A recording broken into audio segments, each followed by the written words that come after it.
నమస్తే, welcome to Leo. మొత్తానికి YS Jagan 30 ఏళ్ళు 40 ఏళ్ళు అనేటువంటి ఒక భ్రమలోంచి బయటికి రావడం లేదా? అయితే ఈసారి 2.0 ఇంకో రకంగా ఉంటుంది అంటే ఏ రకంగా ఉంటుంది? అయితే గత 2019 నుంచి 24 దాకా కూడా ప్రజల్ని పట్టించుకున్నటువంటి ఒక వైఎస్ జగన్ తన కార్యకర్తలకే పూర్తి స్వేచ్ఛనిచ్చి కొన్ని భూములు కావచ్చు, లిక్కర్ కావచ్చు, మైనింగ్ కావచ్చు, లేదా మహిళల్ని కావచ్చు ఎలాగా చర్చాలని మనం చూసాం.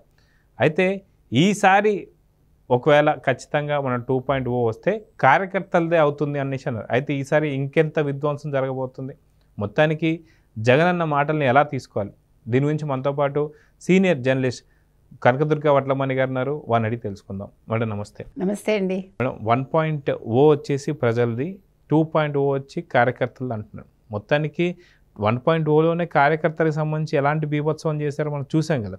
దాదాపు టీడీపీకి సంబంధించి 70,000 పైచులకు వాళ్ళందరి మీద కేసులు పెట్టడం కావచ్చు, కనీసం నామినేషన్ వేయడానికి కూడా, ఏదైతే అక్కడ ఉన్నటువంటి ప్రాంతీయ ఎలక్షన్స్ వచ్చినప్పుడు కనీసం వాళ్ళు నామినేషన్ వేస్తానికి కూడా లేకుండా కేసులు పెట్టడం కావచ్చు, పోలీసులు ఎలా వాడుకుంటూ చూసాం.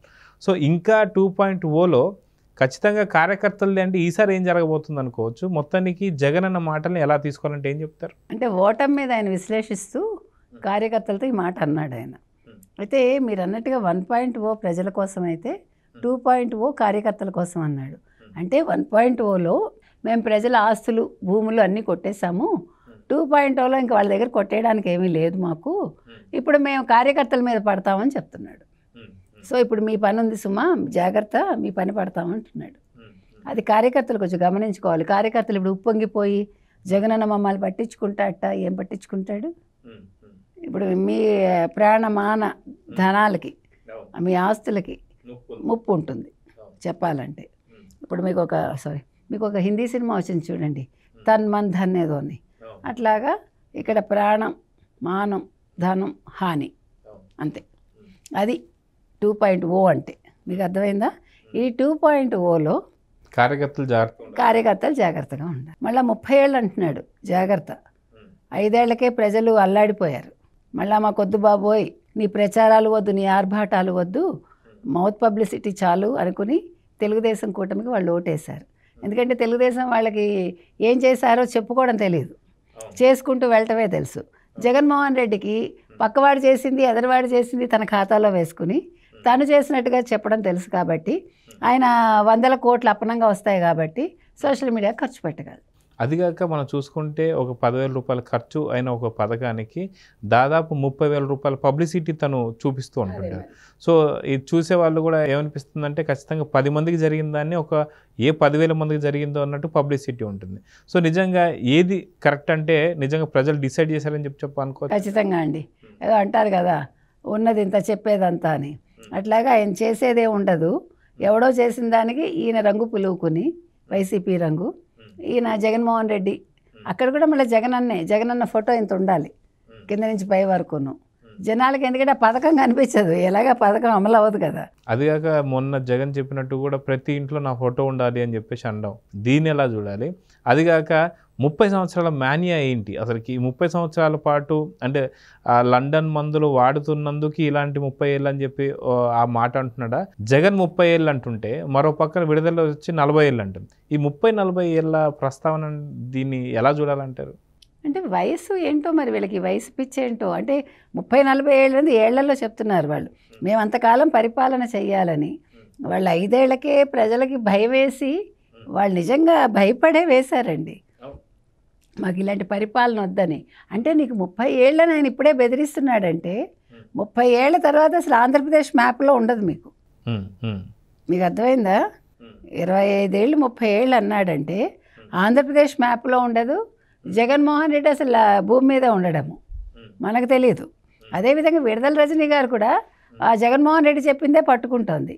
అసలు నువ్వు ఇప్పుడే లేవు కదమ్మా, నువ్వు ఎప్పుడో 40 ఏళ్ళ గురించి మాట్లాడతావేంటి విడుదల రజనీ అంటున్నామ్మా. మేము హయాంలోకి వస్తే 30 ఏళ్ల పాటు పరిపాలన చేస్తా అని చెప్పేసి అన్న మాట. ఇక్కడ దాన్ని ఇంకో రకంగా మీరు తీసుకోండి. మీరు 5 ఏళ్లదే జీవితకాలం గుర్తుపెట్టుకుంటున్నారు. నేను 30 ఏళ్ళు అంటే మీరు ఇంకా కొన్ని శతాబ్దాలు మీరు గుర్తుపెట్టుకోవచ్చు మేము చేసిన ఈ చెడ్డ పరిపాలననేమో మరి మనకు తెలియదు. ఎందుకంటే మనం ఎన్నోసార్లు చెప్పుకున్నాం, ఈ 5 ఏళ్ళు అనేది మనకి చరిత్రలో నిలిచిపోతుందో తెలియదు, లేదా చరిత్రలో తొలగించాలో తెలియదు. అంటే ఇట్లా ఉండకూడదు సుమా పరిపాలన అనే దానికి ప్రజలు దీన్ని తెలుసుకోవాలి. కానీ ఇంత ఘోరంగా ఉంది సుమా అని దీన్ని ఇప్పుడు గజనీ గోరీ మహమ్మద్ టైంలో ఎట్లా దండయాత్రలు జరిగాయో అట్లాగే ఇది జగన్ ఆంధ్రప్రదేశ్ పరిపాలన అంటే 1.0లో జగన్ ఆంధ్రప్రదేశ్ని ఎలా నాశనం చేశాడు అని చరిత్ర పుటల్లో ప్రజలు చదువుకోవాలి, అంటే విద్యార్థులు.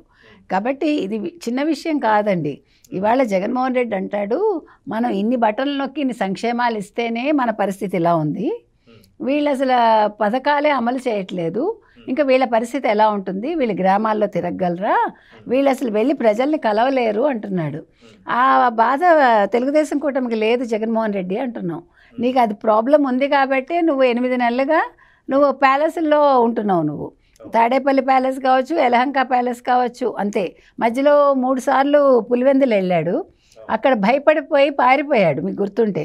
ఒకసారేమో కార్యకర్తలు పగలగొట్టారు అద్దాలు, కిటికీ అద్దాలు. రెండోసారి కాంట్రాక్టర్లు బిల్లులు చెల్లించాల్సిన వాళ్ళు వచ్చి చిన్న చిన్న కాంట్రాక్టర్స్ మా 100 కోట్లు మాకు చెల్లించండి అన్నారు.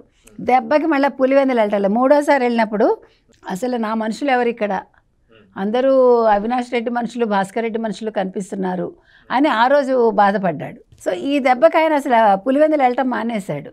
ఇప్పుడు ఇవాళ చూసుకుంటే మీకు పులివెందుల్లో ఒక కౌన్సిలర్, వైసీపీ కౌన్సిలరు 20 కుటుంబాలతో తెలుగుదేశంలో జాయిన్ అయ్యాడు, మీకు తెలుసో లేదు. ఇప్పుడు ఏంటి నెక్స్ట్ తెలుగుదేశం టార్గెట్?